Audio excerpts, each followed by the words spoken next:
Take care of the debt repayment. This abrupt email from my husband arrived while I was at work. Panicking, I called him, only to find him disturbingly calm. I've fallen for another woman. I'm starting a new life with her. To make matters worse, he said he was taking the luxury car we just bought, which was in my name and still on loan.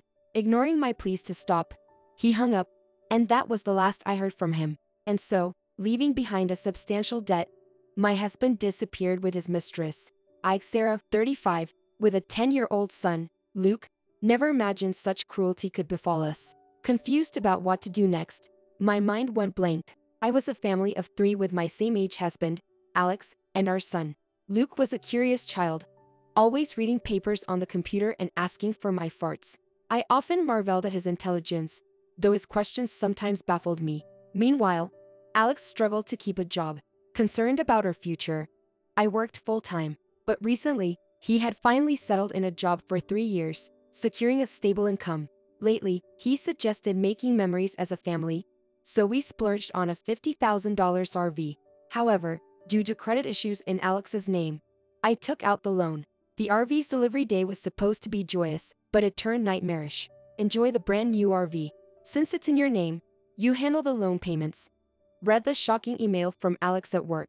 Confused, I immediately called him. What do you mean? I've met someone I love. What are you talking about? I thought it was just a fling at first, but now I'm serious about her. We're starting anew. I'll file the divorce papers we wrote during our last fight. Bye. He hung up unilaterally.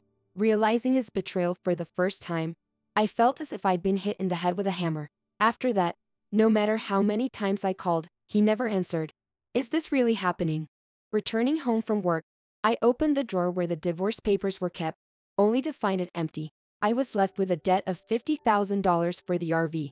Unable to accept this, I continued to try contacting Alex, but he never responded. My son, sharp as he is, noticed something was wrong and looked at me with concern after dinner. Mom, you've been losing your appetite. Are you okay? Yeah, maybe I'm just tired. Bah! You looked up to the right. You shouldn't lie. Dad hasn't been home for 3 days. Did something happen? Startled by his astute observation, I took a deep breath and composed myself. Realizing I couldn't hide the truth forever, I told him everything. I see. That's just like Dad. Aren't you surprised? I kind of expected this might happen. As calm as he seemed, I knew deep down he must be saddened by our impending divorce. Apologizing to Luke in my heart, I threw myself into work, trying to erase the painful memories. But the body doesn't lie, and gradually my health deteriorated. That day, there was a training session at work, but I couldn't stand and ended up crouching down. I feel sick. I need to rest. I heard my colleagues' concerned voices, but before I could respond, I collapsed. When I woke up, I was in a hospital, told I needed extensive tests and had to stay. What a weakling I am. I'm so pathetic. Staring at the white hospital ceiling, connected to an IV drip, tears streamed down my face uncontrollably. At that moment, my usually composed son rushed to my side, looking panicked. I quickly wiped away my tears. Mom, are you okay? You're not going to die, right? I wouldn't leave you behind. Good. When my teacher told me you were hospitalized, I thought my heart would stop. Luke, still just a 10-year-old, spoke like an adult. For his sake, I mustered the strength to get better. However, the diagnosis was more serious than expected. The doctor urged, surgery is needed as soon as possible. Please decide quickly. Following the doctor's advice, I underwent surgery. After being discharged from the hospital, a month had passed since my ex-husband left. When I checked the mailbox upon returning home, I found a car loan overdue notice. I thought the payments were being deducted from my account. This is strange. When I opened the safe to check my bank book, it was missing. In a panic, I checked my account balance with my ATM card, only to find that my savings of $30,000 had dwindled to a mere $5.87. This must be Alex's doing. I want to get it back, but I can't contact him. What should I do? Unable to sell the RV because I didn't have it in my possession, I felt as if everything was spiraling downwards, plunging me back into darkness. Seeing me in despair, my son placed his hand on my forehead. Your face is pale. Are you sick again? You don't seem to have a fever. I'm physically fine. It's just that your father took not only the car but also all our savings. I'm not ready to return to work yet, and I'm just overwhelmed. In that case, I'll deliver newspapers or find some work online. Seeing my 10-year-old son trying to encourage me, I reminded myself that I couldn't afford to be down. I'm sorry for worrying you. I'll pull myself together and do my best. Smiling at Luke, he beamed back and then suggested something unexpected. First, let's get the car back from Dad. How? The RV is in your name, right? Yes, that's right. Well then, Luke revealed a brilliant plan to me, one I never would have thought of. But we don't know where Dad is. I can find out using my cell phone. A month earlier, when we went hiking as a family, my dependable son, surprisingly, got lost. That's when we bought him a kid's cell phone with a GPS app installed, which both Alex and I had access to. I've been tracking his location in real time. He's been moving around a lot. I see. But even if we catch him, he might just make up some excuse, and we'll get nowhere. As I pondered, chin in hand, Luke grinned and said something mysterious. Don't worry, I've already taken care of it. What did you say? Unbeknownst to me, while I was hospitalized, Luke had been taking extraordinary actions on his own. My own son is so clever, it's unbelievable. I was amazed at what he had done, and he had even gathered information about Alex's mistress. Let's teach Dad a lesson for betraying us. Let's get ready then. And so, Luke and I teamed up, preparing for the impending confrontation. With Luke by my side, I'm invincible. Bring it on. 3 days later, my phone rang. Help me, please. Who might this be? Don't play dumb. It's your husband. The police are questioning me about you. If this continues, they might take me in. Do something. Okay. Wait just a little bit. I immediately took Luke and went to where Alex was. Surprisingly, it was a forest park near a house where camping was also possible. There he was, being questioned by the police in front of the RV, looking frantic. After sighing heavily, I told the police, let's talk this over. Please leave us for now. They left, and Alex, embarrassed by the onlookers, motioned for Luke and me to get inside the RV. The mistress inside glared at us with her legs crossed, but I couldn't care less. Good thing you came. But why are the police here?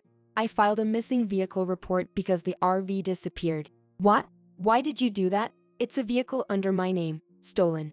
That's reason enough. Alex insisted that crimes between spouses don't hold up legally, but that's not the case. It was you who filed for divorce. Forgot about that? Driving someone else's car without permission is a crime. Luke researched and told me that. That kid's still a pain with his smart mouth. But I was just borrowing the car. No, I see. Then you'll return it, right? That's good. As I held out my hand to Alex, he reluctantly handed over the car keys. After confirming this, Luke calmly spoke up. Dad, why did you abandon us for this woman? Alex, never expecting such words from his own son, was visibly shaken and scratched his head as if at a loss for words.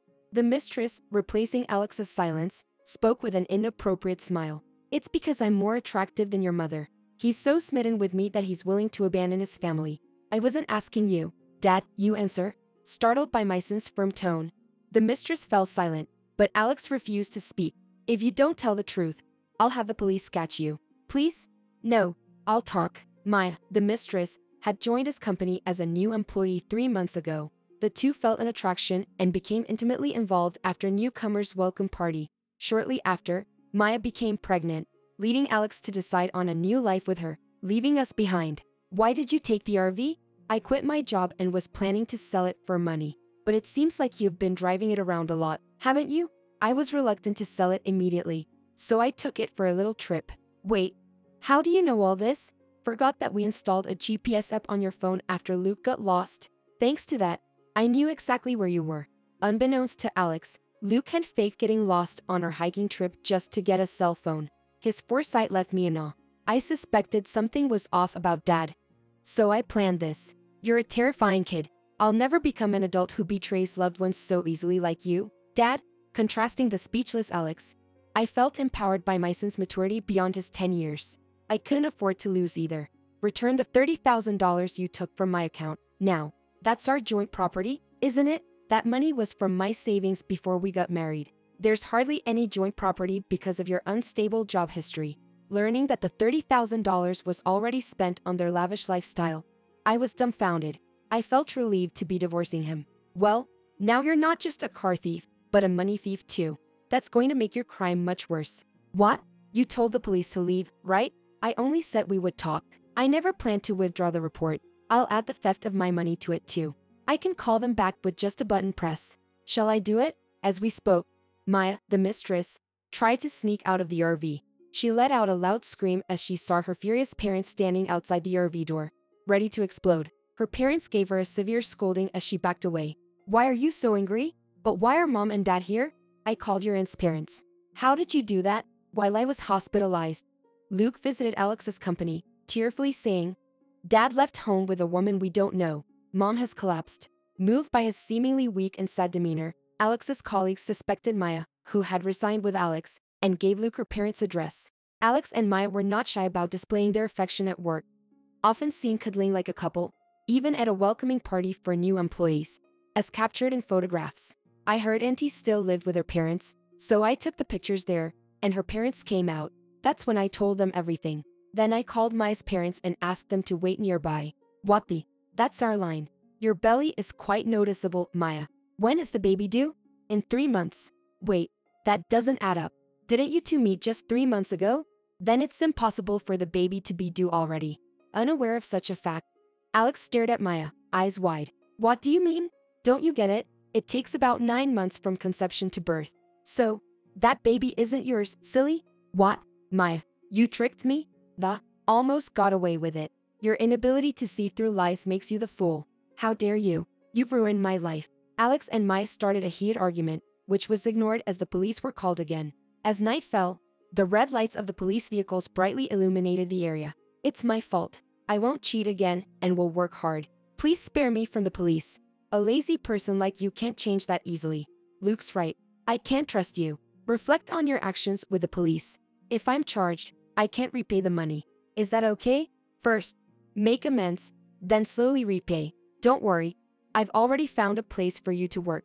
Pay back the alimony for Luke and the $30,000 you stole from me." I then addressed Maya. "You act like it's none of your business, but you're complicit in Alex's theft." Upon hearing that she'd have to pay if Alex couldn't, Maya began to tremble. She sought help from her parents, who promptly disowned her. We disown a daughter who brings trouble to others. Thus, Alex and Maya were taken away in the police vehicle, thanks to my clever son. Although they weren't detained long, awaiting them was a substantial payment to me. I, through a lawyer, demanded $20,000 each in damages from them, plus the $30,000 withdrawn from my account. Additionally, I made Alex promise to pay $500 monthly in child support. I referred him to a subcontractor factory of my company, where he works to repay his debt through salary deductions. We sold the camper van, freeing us from the loan. My health has rapidly improved, and I'm now energetically back at work. Luke helps with chores and errands happily. I'm determined to support him as he pursues his chosen path.